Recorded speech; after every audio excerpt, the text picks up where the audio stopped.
नमस्कार, मैं मंजू आप सभी का स्वागत करती हूँ अपने किचन में। आई होप आप सभी लोग स्वस्थ होंगे। आज मैं नवरात्रि स्पेशल व्रत रेसिपी फिर से लेकर के आई हूँ। फारा जो समा के चावल से बना है और आलू से। तो इसको हमने 2 से 3 बार धो लिया है और इसको धोने के बाद इस तरीके से छन्नी से पानी पूरा इसका निकाल देंगे, क्योंकि ये बहुत ही पतला चावल होता है, निकल जाता है, पूरा पानी के साथ बह जाता है। इसको 2 से 3 बार धोने के बाद हमने इसको भिगा करके 1 से 1.5 घंटे के लिए रख दिया था। और इसके बाद देख सकते हैं ये हाथ से ही मसलने से पूरा एकदम बारीक एकदम पिस जा रहा है हाथ से ही। तो अब इसको हम पानी निकाल करके इसका एक मिक्सी जार में डाल करके पीस लेंगे। इसे पीसने के लिए बहुत थोड़े से पानी का उपयोग करेंगे हम, कम से कम 2 से 3 चम्मच। इसी से ये पीस जाएगा, इसमें बहुत ज़्यादा पानी डालने की ज़रूरत नहीं है। तो देख सकते हैं आप कितना अच्छा इसका पेस्ट बन करके तैयार हो गया है, बिल्कुल बारीक पीस चुका है। तो सारे ढक्कन में से हमने निकाल लिया और एक गैस पे पैन रख दिया है और उसमें डाल दिया है देसी घी, क्योंकि व्रत के लिए बना रहे हैं तो इसमें हम देसी घी का ही प्रयोग करेंगे। अगर आप बिना व्रत के बना रहे हैं तो आप नॉर्मल चावल से बना सकते हैं। आप घी की जगह कोई भी चीज़ इस्तेमाल कर सकते हैं, कोई भी तेल घी इस्तेमाल कर सकते हैं इसमें।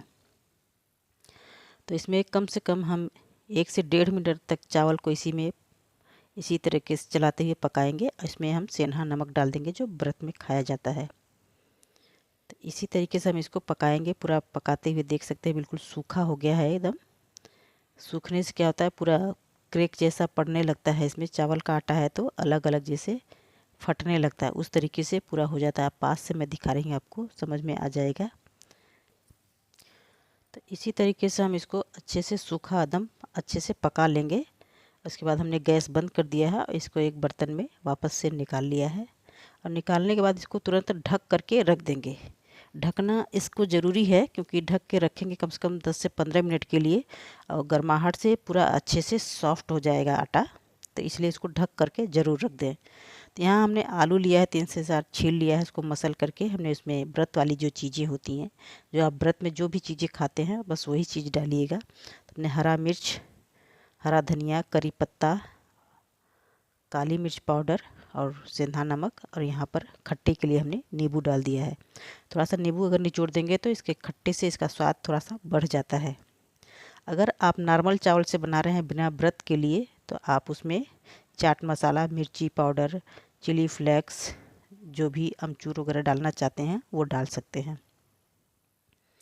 तो चावल हमारा कम से कम हो गया 15 मिनट के लिए। देख सकते हैं साइड से बिल्कुल पानी ये गर्म से छोड़ दिया है इसको। तो इसको हम एक थाली में निकाल लेंगे ताकि उसमें अच्छे से हमको मसलते बनेगा, डो को बनाने में आसानी रहेगी। तो देख सकते हैं थाली में बिल्कुल अभी ये गीला लग रहा है। तो कम से कम इसको 1.5 से 2 मिनट तक इसी में मसलते रहेंगे ताकि अच्छे से सॉफ्ट एकदम मुलायम आटा हमारा बन करके तैयार हो जाए। तो हमें 2 मिनट करीब हो गया है और इसको थोड़ा सा हाथ में घी लगा करके अच्छे से इस तरीके से डो की तरह इसको हम बना लेंगे। तो बिल्कुल सूखा, न बहुत ही ज़्यादा टाइट है, न ही बहुत सॉफ्ट है, बिल्कुल जैसे आटे रोटी के आटा होता है उसी तरीके से बना लिया हमने। इसकी लोइयाँ हम तोड़ लेंगे और इसको उसी वापस बर्तन में बाउल में ढक करके रख देंगे ताकि वो सूखे नहीं। अगर खुला रहेगा तो ऊपर से सूख जाएगा, चावल का आटा है तो ऊपर से पपड़ी जैसा बन जाता है ये। एक एक लोई लेंगे और एक प्लास्टिक की शीट लेंगे, उसके ऊपर हम घी लगा लेंगे और इस तरीके से एक एक लोई रख करके ऊपर से फिर से एक प्लास्टिक, उसी प्लास्टिक को चाहे तो आप पलट दीजिए, चाहे तो आप दूसरा एक प्लास्टिक लेकर उसके ऊपर रख दीजिए और बेलन की सहायता से इसको हल्का सा बेल लेंगे। इसको बहुत ज़्यादा पतला नहीं करना है और बहुत ज़्यादा मोटा नहीं करना है। इस तरीके से देख सकते हैं आप कितना मोटा है मेरा, इसी तरीके से बनाइए। और ऊपर से प्लास्टिक हटा करके एक कटोरी से आप इसको कट कर सकते हैं। कटोरी से काटने से क्या होता है कि एक बराबर इसका शेप अच्छे से आ जाएगा। चाहे तो आप डायरेक्ट छोटा छोटा बेल करके इसको बना सकते हैं, पर किनारे क्या होता है, चावल के आटे की वजह से किनारे थोड़ा सा क्रेक पड़ा रहता है तो फिनिशिंग नहीं आएगी। तो इस तरीके से अगर कटोरी से आप कट कर लेंगे तो बिल्कुल किनारे बिल्कुल एकदम से साफ़ और चिकना बन करके ये रेडी हो जाएगा और सारी पूड़ियाँ हमारी एक ही बराबर की बनेंगी भी। तो इस तरीके से हाथों में उठा करके इसको और आलू इसमें भर लेंगे अपना। आलू भरने के बाद इसको इस तरीके से पलट देंगे, जैसे फरा बनाते हैं हम लोग, दाल का फरा बनाते हैं, उसी तरीके से ही बनाना है ये। तो देख सकते हैं आलू अच्छे से किनारे इसको उंगली से थोड़ा सा दबा करके इस तरीके से भर लेंगे।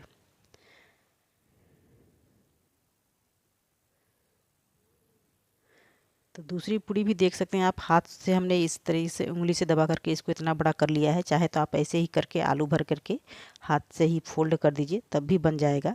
लेकिन थोड़ा सा अगर बेलन से बेल लेंगे तो एक बराबर जैसा आपका बेल भी जाएगा और एक बराबर आपकी पूड़ियाँ कट भी जाएंगी कटोरी से काटने की वजह से।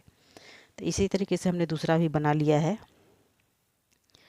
और इसको भी आलू भर करके इस तरह से बना लिया। पूरा हमने इसी तरीके से करके तैयार कर लिया है ये।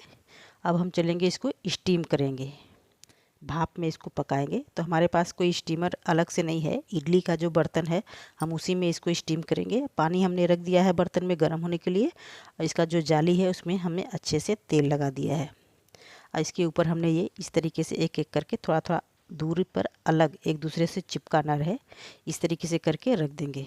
इसको कम से कम 15-16 मिनट तक इसको पकने देंगे। इसी आलू और इसी डो से हम एक रेसिपी और बनाएंगे। तो जैसे उस पूड़ी को हमने बेला था उसी तरीके से हम एक साथ दो पूड़ियाँ हमें चाहिए। तो एक पूड़ी हमने बेल करके हटा लिया है और दूसरी पूड़ी भी हम इसी तरीके से बना लेंगे और उसके ऊपर हम आलू रखेंगे। आलू रख करके जो पहली पूड़ी थी हमारी इसके ऊपर रख देंगे। इस तरीके से किनारे हम इसको दबा करके एक कटोरी से, छोटी कटोरी से जो अच्छे से आ जाए, छोटी क्योंकि हमें कचौरी बनाना है, ज़्यादा बड़ा नहीं बनाना है। तो इस तरीके से देखिए काट देंगे तो कितना अच्छा शेप इसका आ जाता है और किनारे अगर खुल रहा है थोड़ा सा तो इसको दबा देंगे तो बहुत अच्छे से कचौरी हमारी बन करके भी रेडी हो जाएगी। एक ही डोसे और एक ही आलू के बेगर से ये बन जाएगा। तो इसी तरीके से हमने बना लिया है। एक पूड़ी बेल करके हटा दिया और दूसरी पूड़ी बेल करके उसके ऊपर आलू रख करके और पहली पूड़ी को फिर से वापस उसके ऊपर रख के कटोरी से कट कर दिया है। अगर आप डायरेक्ट आटे को जिसे गेहूं का आटे का बनाते हैं उस तरीके से बनाएंगे तो ये नहीं बन पाएगा। इसकी कचौरी इसी तरीके से बनाएंगे तभी अच्छे से ये बन पाएगी। तो ये बनने के बाद बहुत ही टेस्टी बनता है और पता नहीं चलता है कि ये चावल के आटे का बना हुआ है। कभी आप भी बना करके ज़रूर देखिएगा। तो यहाँ हमारा जो फरा था ये पक करके रेडी हो गया है, कम से कम 16-17 मिनट हो गया है ये पकते हुए। इसको हमने बर्तन में से बाहर निकाल लिया है प्लेट में ताकि ये ठंडा हो जाए। आप चाहें तो इसको इसी तरीके से खा सकते हैं, ऐसे ही बहुत टेस्टी लगता है। लेकिन हम इसको एक देंगे तड़का लगाएंगे और इसको तड़का लगाने से पहले हमने एक में से एक दो टुकड़े कर दिए हैं इस तरीके से काट करके। तो ये बहुत अच्छे से तड़का जब लगाएंगे तो अच्छे से फ्लेवर सब जगह घुस जाता है और अच्छा लगता भी है देखने में। वैसे ज़्यादा बड़ा बड़ा दिखता है तो थोड़ा छोटे पीस हो जाएंगे तो ज़्यादा अच्छा रहेगा। तो हमने डाल दिया है पैन में तेल। अगर व्रत के लिए है, आप फिर से मैं यहाँ कहूँगी अगर व्रत के लिए बना रहे हैं तो देसी घी, मिर्च, हरी मिर्च, करी पत्ता, हरा धनिया और काली मिर्च, नमक का हल्का हल्का सा डाल करके इसको फ्राई करेंगे। अगर आप नॉर्मल चावल से बाकी दिनों के लिए बना रहे हैं तो आप यहाँ अपने स्वाद के अनुसार कुछ भी ऊपर से डाल सकते हैं। इसके ऊपर चाट मसाला वगैरह भी डाल सकते हैं। तो हमने इसमें डाल करके इस तरीके से फ्राई कर लिया। हल्का हल्का आपको इसमें लाल स्पॉट दिख रहा होगा, हल्का सा क्रंची जैसा हो जाएगा ऊपर से। तो कम से कम 2 से 3 मिनट तक इसको इसी तरीके से भून लेंगे। बहुत अच्छे से ये फ्लेवर इसमें आ जाता है और टेस्टी बहुत लगता है खाने में। तो देख सकते हैं आप, हमने इसको भी फ्राई करके एक प्लेट में निकाल लिया है। दोनों तरीके से बहुत ही स्वादिष्ट लगता है। बिना तले भी खा सकते हैं, बिना फ्राई किए, और फ्राई करके भी खा सकते हैं। तो दूसरा जो हमने कचौरी बनाया था उसके लिए भी तेल रख दिया था गर्म होने के लिए और मीडियम आंच पे, मीडियम तेल गर्म रहे तभी हम एक कचौरी डालेंगे। बहुत तेज़ आंच पे नहीं सेकना है इसको, मीडियम टू लो आंच पे पहले सेक लेंगे। जब अंदर तक अच्छे से सिक जाए तब थोड़ा सा मीडियम टू हाई आंच करके इसको ऊपर से लाल कर लेंगे। तो आप देख सकते हैं देखने में कितना ही सुंदर लग रहा है। ये लग ही नहीं रहा कि चावल के आटे का बना हुआ है। बिल्कुल खस्ता कचौरी बन करके एकदम से ये तैयार हुआ है। तो एक ही डो से और एक ही आलू के बेगर से हमने दो दो रेसिपी बनाई है। जिसको बिना तेल का खाना है तो आप फरा बना के खा सकते हैं। जिसको थोड़ा सा तेल वाला चाहिए, तला भुना चाहिए, तो उस तरीके से कचौरी बना के खा सकता है। आप चाहे तो यहाँ मूंगफली की चटनी बना करके खा सकते हैं या फिर हरे धनिए की चटनी बना करके खा सकते हैं। दोनों के साथ ही बहुत अच्छा टेस्टी लगेगा। कचौरी आप देख सकते हैं कितना सॉफ्ट अंदर से है और ऊपर से बिल्कुल कुरकुरा खस्ता बना हुआ है।